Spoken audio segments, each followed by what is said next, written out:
ఇంకో విషయము, సరే నువ్వు చెప్పినట్టు 9 నెలలు అయింది, డెలివరీ అయిపోయింది.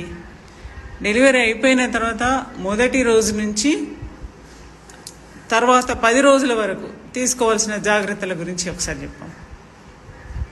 మొదటి రోజు నుంచి డెలివరీ అయిన తర్వాత 3 రోజుల వరకు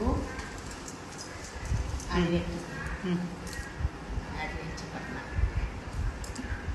3 రోజుల వరకు అన్నం పెట్టద్దు.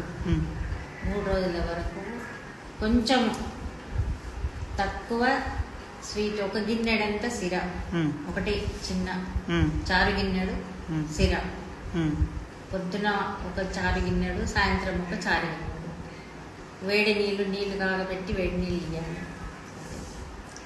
చల్లగైన తర్వాత అయినా సరే కానీ నీళ్లు కాగబెట్టి మసలే నీళ్ళు తర్వాత చల్లగైన తర్వాత కూడా వేయవచ్చు.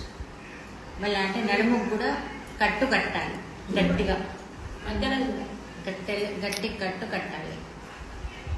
తర్వాత 3 రోజుల తర్వాత కూడా రాత్రి నానబెట్టి పిడికెడ బియ్యం రాత్రి నానబెట్టి పొద్దున మెత్తటి అన్నం చేసి కొంచెం ఎల్లిపాయ కారము, మిరియాల పొడి, సైంధలవణము, నెయ్యి వేసి పొద్దున ఒకసారి, పగలేదో కొంచెం పెట్టాలి, అంతేగాని బాగా పెట్టద్దు, కడుపు నిండా పెట్టద్దు అన్నం.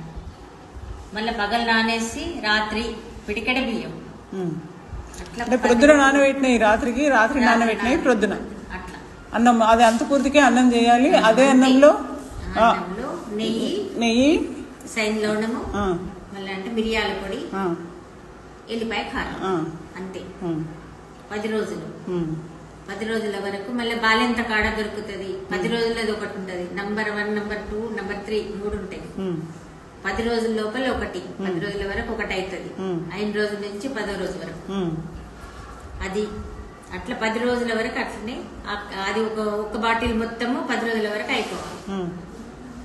11వ రోజు నుంచి 2వ బాటిల్, మళ్ళీ ఆ 2వ బాటిల్ అయిన తర్వాత 3వ బాటిల్, 3 బాటిల్ తాగాలి బాలెంత కాడ. సో 3 నెలల వరకు, అంటే 10వ రోజు అయ్యేదానికి నాకు తెలిసినంత మట్టుకు దాని పేరు దశమూల అరిష్ట, దాని పేరు బాలెంత కాడ పేరు.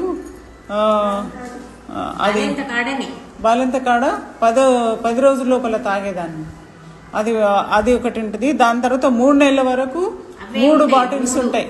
3 బాటిల్స్ ఉంటాయి, 3 నంబర్లు ఉంటాయి. ఆ 3 నంబర్లు ఖచ్చితంగా తాగాల్సిన అవసరం ఉన్నదని చెప్తున్నారు. అంటే పాత పద్ధతుల్లో ఇవన్నీ తప్పకుండా పాటించడం వల్ల ఇప్పటికీ కూడా ఆరోగ్యంగా ఉన్నారు. పొట్ట అనేది మనం చూస్తున్నాం ఈ జనరేషన్లో, చాలా పెద్ద పొట్ట, అంటే డెలివరీ అయిన తర్వాత కూడా ప్రెగ్నెంట్ అనిపించేటట్టు పెద్ద పొట్టలు కనిపిస్తున్నాయి. తర్వాత అందరికీ కొంచెం వీలైనంత మట్టుకు అబ్నార్మల్ స్ట్రక్చర్. మీరు వెళ్ళి ఒకసారి పల్లెటూర్లలో మనం అందరం చూసినట్టయితే వాళ్ళ నడుము కానీ, లేకపోతే పొట్ట కానీ, చేతులు కానీ చాలా సన్నగా ఉండి మంచి ఆరోగ్యంగా గట్టిగా ఉంటారు. కానీ మనము ఏదంటే అది తినేయడం వల్ల, ఎట్లంటే అట్లా తినడం వల్ల ఇప్పుడు కొంచెం అబ్నార్మల్ స్టేజ్కి వస్తుంది. అందుకని ఈ పాత పద్ధతులన్నీ కూడా మీకు తెలియజేసే ప్రయత్నం చేస్తున్నాను. ఇప్పుడు అయినంత మట్టుకు 10 రోజులలో తక్కువ నీళ్లు తాగాలి. చూడండి, నీళ్లు చాలా తక్కువ తాగాలని చెప్తున్నారు. అది కూడా వేడి నీళ్లు, చల్లార్చైనా సరే కానీ వేడి నీళ్లు కొద్దిగా తీసుకుంటే మంచిది అని చెప్తున్నారు. రోజు ఒక 2 గ్లాసులే 3 గ్లాసుల నీళ్ళు అయితే 3 గ్లాసులు కూడా తక్కువనే, కానీ 3 గ్లాసులు కూడా తాగొద్దు. అయినా కూడా ఒక 3 గ్లాసులు తాగిందంటే, ఎండాకాలం ఉంటే 3 గ్లాసులు, చలికాలం మీద ఉంటే 2 గ్లాసులు. ఇప్పుడు నువ్వు నడుముకు బట్ట కట్టుకోమని అన్నావు కదా, మరి సిజేరియన్ అయిన వాళ్ళు ఎట్లా కట్టుకోవాలి? అది తెలియదమ్మా.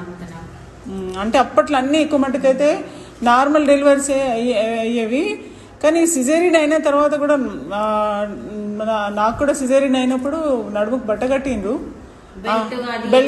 బెల్ట్ పెట్టుకొని చేసుకునే వాళ్ళము. అది కట్టుకోవడం వల్ల, బెల్ట్ పెట్టుకోవడం వల్ల, నడుముకు బట్ట కట్టుకోవడం వల్ల నడుము నొప్పి రావడం అన్నది, నడుము సన్నగా ఉండడం కానీ, ఏమన్నా పొట్ట సన్నగా అవ్వడం కానీ, బ్లీడింగ్ ఏదన్నా ఆగిపోయినది ఉంటే కూడా బ్లీడింగ్ అవ్వడానికి ఆస్కారం ఉంటుందని. తమలపాకులు తినాలి 10 రోజులు. రోజు ఇప్పుడు 3 నెలల వరకు కూడా తమలపాకులు తినాలి. తమలపాకులతో కూడా బ్లీడింగ్ మంచి బ్లీడింగ్ అవ్వదు, అందుకొరకే తమలపాకులు తినాలి.